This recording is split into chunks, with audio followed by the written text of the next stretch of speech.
Is absolutely hilarious.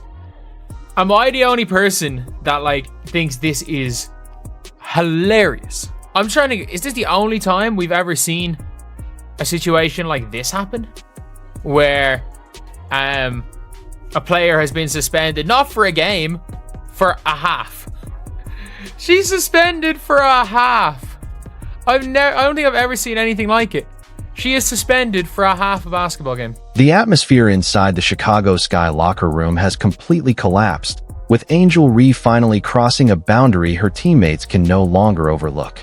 What once felt like ordinary frustration about a losing season has turned into something far more explosive, a situation spiraling out of control.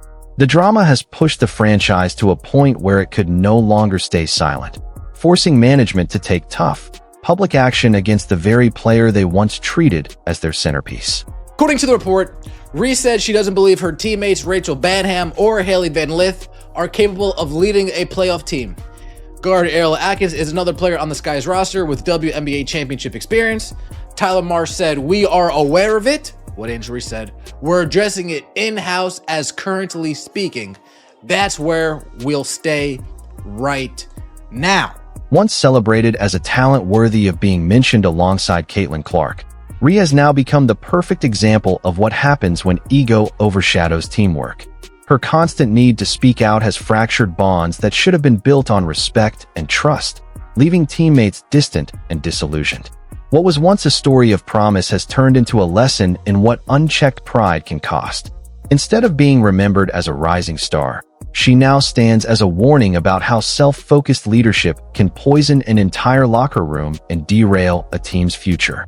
Front office sports, the entire team has seen Reese's comments and they're basically unhappy with the direct attacks. They are even planning a team meeting to talk about it. We'll read you some of the excerpts, which does kind of not make her team look good. One of which say, "We can't rely on Courtney," that's Courtney Vandersloot, "to come back at the age that she's at. I know she'll be a great asset for us, but we can't rely on that. We need someone probably a little younger with some experience, somebody who's been playing the game and is willing to compete for a championship and has done it before." Angel Reese's latest controversy has moved well past the conversation about her on-court performance. This is now about character, accountability, and the kind of leadership that holds a team together. What's happening isn't just a slump in stats. It's a full-scale collapse of trust within the locker room.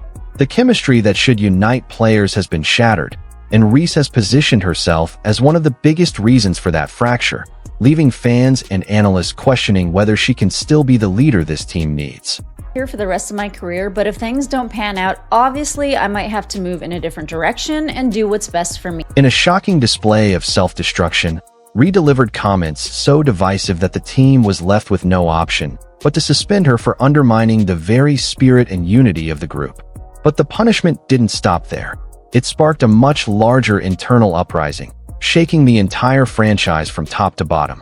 What began as a disciplinary move has now turned into a reckoning, leaving Reese's place with the Chicago Sky dangling by the barest thread, her future more uncertain than ever. Also, you guys remember the story. Angel Reese calling out her teammates, calling out the front office. You're a bum, you're a bum, you're a bum. You're a bum. Yeah, you ladies won't do it for me. Coach Marsh, can you please coach harder? Yeah, Angel Reese. 48 hours later, already backtracking on those statements, already moonwalking like Michael Jackson. Michael Jackson, he'd probably be proud how quickly Angel Reese is moonwalking from the comments she made. And I have an exclusive. The final straw came when Reese sat for an interview with the Chicago Tribune and bluntly stated that the team needed better players, refusing to settle for the level of performance shown over the past season. To outsiders, her remarks might have sounded like the passion of a competitor demanding excellence. But inside the locker room, those words landed like a knife to the back. To her teammates, this wasn't motivation, it was humiliation. Reese had essentially gone public to say they weren't good enough, and that the franchise needed to find new talent to take their place. I'm not settling for the same we did this year. We have to get good players. We have to get great players. That's a non-negotiable for me. I am willing and wanting to play with the best. And however I can help to get the best here, that's what I'm gonna do this offseason. So it's gonna be very, very important this offseason to make sure that we attract the best of the best, because we can't settle for what we have this year. So her saying we can't settle for what we have this year, that is basically like a slap in the face to Becca Allen. That is a slap in the face to Rachel Bannum. That is a slap in the face to Ariel Atkins. Rachel Bannum, a loyal veteran who had dedicated years of her career to the franchise, was completely blindsided by Reese's remarks. Ariel Atkins, one of Reese's strongest defenders through every past controversy, finally had enough and hit her breaking point. Reese's great players comment wasn't some harmless, generalized critique of the roster. It was a pointed attack aimed at the very people who had gone to battle with her through one of the toughest seasons the franchise had ever endured. She openly questioned whether Rachel Bannum or Hailey Van Lith were capable of leading a playoff-caliber team, and went so far as to dismiss 36-year-old Courtney Vanderloot, arguing the team couldn't rely on someone her age and needed a younger, more seasoned leader. These weren't quiet, constructive discussions behind closed doors. They were public takedowns of her teammates, packaged and presented as basketball analysis, leaving the locker room fractured and humiliated. Sky values safety, respect, and well-being of every player. We're committed to accountability so our players can stay focused on playing basketball. Because of statements made by Angel Reese during league-mandated media, I've never seen this before, but she is getting suspended for a half. Not a game. Not a game. One half. One half she is getting suspended for. That is absolutely hilarious. What made Reese's remarks so destructive wasn't just what she said, but how she chose to say it. At a time when Caitlin Clark was enduring relentless scrutiny in her rookie season, taking hard fouls, playing through hostile arenas, and carrying the weight of massive expectations, Clark chose a different path.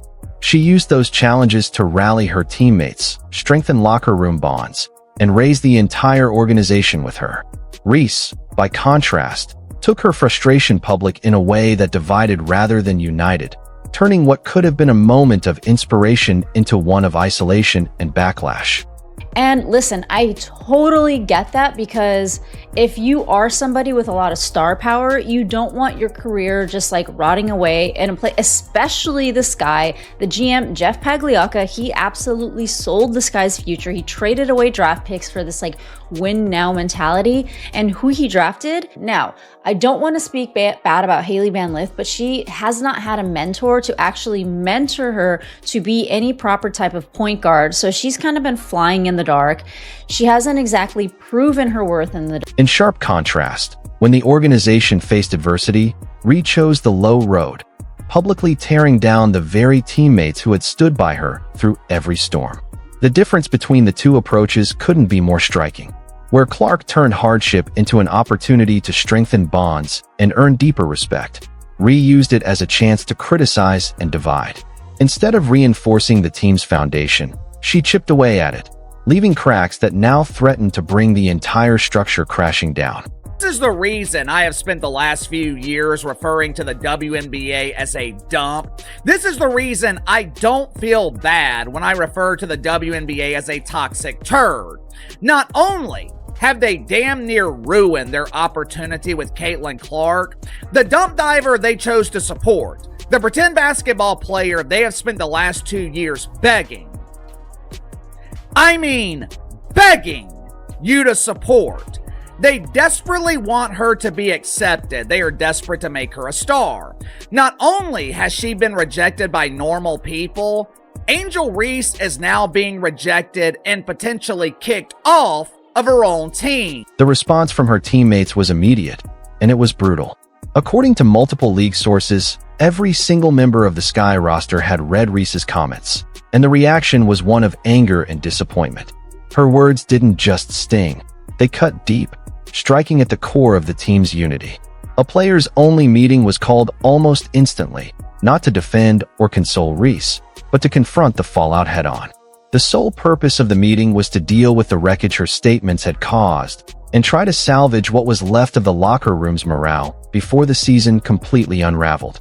Reese, earlier in the week, in an interview, threw her Chicago Sky teammates under a bus and then ran the bus over them and then backed up the bus, bouncing over them again, and then proceeded to drive over them one more good time just to be sure that their carcasses were no longer twitching.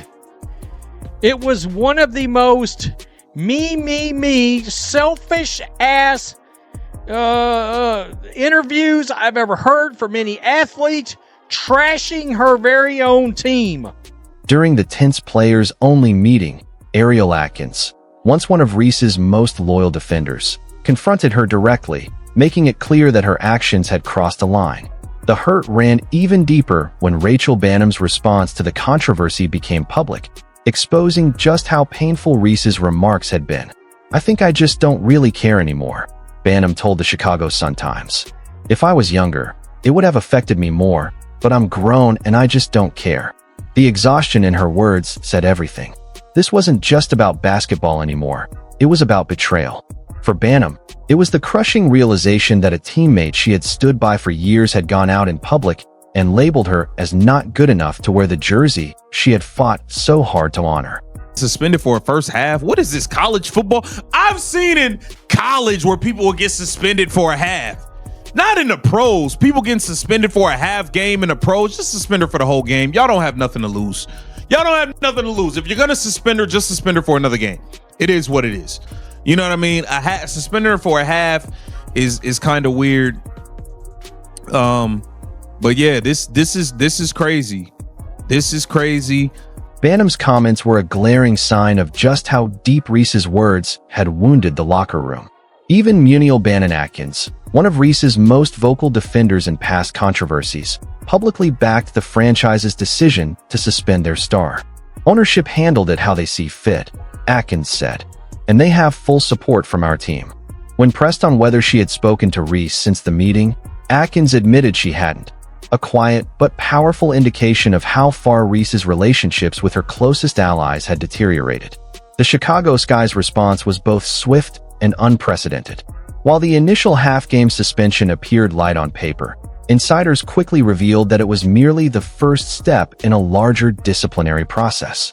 Behind the scenes, conversations about Reese's long-term future with the team were already underway, with the possibility of her being moved or released now very real. The franchise's official statement reinforced its commitment to accountability and keeping the focus on basketball, a not-so-subtle message that Reese's personal drama had crossed a line and was no longer something the organization was willing to carry into the future. You don't have many players nowadays that know how to go through that building phase and know how to stick through in the hard times and come out, when it's sunny outside. Everybody just want to just hop to where it's already a finished product and then just add their little spin to it. Because hypothetically, let's say right now, yeah, she can go hop on Minnesota and win a ring, but is that fulfilling? Like, she can go hop on Las Vegas Aces right now and help them, get there. And if she win a ring with them, but is that fulfilling? Because now it's just like you just ring chasing, which everybody should want to win a ring. But it's like, come on, at what cost? Like, winning a ring is Coach Tyler Marsh, who was reportedly blindsided by Reese's public comments, confirmed that the suspension came directly from upper management. The fact that leadership felt compelled to punish their marquee player, someone who was supposed to be the franchise cornerstone, speaks volumes about just how seriously they viewed the harm done to team chemistry. When both the coaching staff and the front office are openly criticizing a player in public, it's no longer just about discipline. It's a loud signal that her days with the organization are likely numbered. I don't care how great you are. I don't care how talented you are. If you're constantly causing problems, if you can't get along with your colleagues, there always comes a point when the bullshit outweighs the talent. Organizations will only tolerate so much. Everyone has a breaking point. You can't be a pain in the ass. You can't ostracize your teammates while being a huge embarrassing failure. You can't be a problem when you can't win a damn game. Veteran forward Elizabeth Williams tried to take a more measured approach, suggesting that Reese may not have meant to disrespect her teammates. Still, even she admitted that the comments reflected a serious breakdown in leadership and communication. The fact that her own teammates had to step into the media spotlight to control the fallout showed just how badly Reese had lost control of the narrative in the locker room. What made her actions sting even more was the stark contrast with how other stars respond to adversity. Take Caitlin Clark, for instance. When she was under fire during her rookie season, she didn't lash out. She let her performance speak for itself and repeatedly credited her teammates for their support. Clark understood that true leadership is about lifting others, taking ownership during hard moments, and turning criticism into fuel for growth, not using it as an excuse to publicly call out the people standing beside you. I don't think I'm frustrated. I probably am frustrated myself right now. I think the language is taken out of context. And I really didn't intentionally mean to put down my teammates because they've been through this with me throughout the whole year. They've busted their ass just how I busted my ass. They showed up for me through thick and thin and in the locker room when nobody could see anything. So I would apologize to my teammates, which I already have, about the article and how it was misconstrued, about what was said. And I just have to be better with my language because I know it's not the message, it's the messenger, and understanding what I say can be taken any kind of way. So I just have to really be better and grow from this. Clark's approach earned her respect and loyalty, setting a standard for what leadership should look like. Reese, on the other hand, has created rifts so deep they may never fully heal. And the timing of her remarks couldn't have been worse. With the Sky already eliminated from playoff contention and buried under a brutal 10-30 record, what the team desperately needed was unity and a steady voice of leadership. What they got instead was public finger-pointing and a round of blame shifting. Rather than owning up to her own struggles, including leading the league in turnovers and missing a significant portion of the season, Reese painted herself as the victim, accusing the organization of failing her. The fallout has laid bare just how fractured things have become behind the scenes. When veterans like Rachel Bannum are openly saying they're done with the drama, it's a damning reflection of the toxic culture her actions have helped create. These are professional athletes who have sacrificed and committed their careers to the game, yet they're now forced to wade through unnecessary turmoil sparked by a teammate who is yet to show the maturity or grace to handle adversity without burning everything around her. I think the Chicago Bravado are realizing that Angel Reese is not worth the trouble. This is just the beginning. I think this is step one of the process, the first stage of divorce. I think the Chicago Bravado are preparing to trade the face of failure. The contrast between Reese's public comments and Caitlin Clark's leadership style couldn't be sharper. Clark consistently praised her teammates, owned up to her mistakes, and used tough moments to rally her team together. Reese, on the other hand, chose to point fingers at everyone but herself, creating a storm that fractured the locker room. Clark's approach has built a foundation for a championship culture, while Reese's words have fueled resentment and division that could take seasons to heal. What's most revealing is how quickly Reese's own teammates turned against her. These were players who had defended her through past controversies, shielded her from outside criticism, and invested months in building chemistry with her, only to have her publicly dismiss their worth. That veterans like Ariel Atkins and Rachel Bannum felt the need to go public with their frustration speaks volumes about how thoroughly Reese broke the trust that holds a team together. When Reese finally attempted to apologize, she made things even worse. Instead of fully owning her hurtful words, she insisted they were taken out of context, a weak deflection that only widened the rift. Her teammates weren't angry over a misunderstanding. They were angry because someone they had supported had openly declared them unfit and hinted she wouldn't stay unless they were replaced. At this point, Reese's future in Chicago looks all but over. The problem isn't her skill or production, it's her complete collapse as a teammate and a leader. Her comments didn't simply critique the organization. They torched the trust, respect, and relationships that are the very backbone of a winning culture. The Sky's decisive response, backed unanimously by the locker room, makes it clear No player is above the team, no matter how talented. If the Sky want to move forward, they must choose a path that rebuilds unity and restores belief in the locker room. And if Reese hopes to salvage her career, she must decide whether she's willing to take accountability, repair the relationships she's broken, and prove she can be the kind of leader any team would trust to follow. Fans, teammates, and the entire league will be watching closely, because what happens next could define both her career and the future of the Chicago Sky.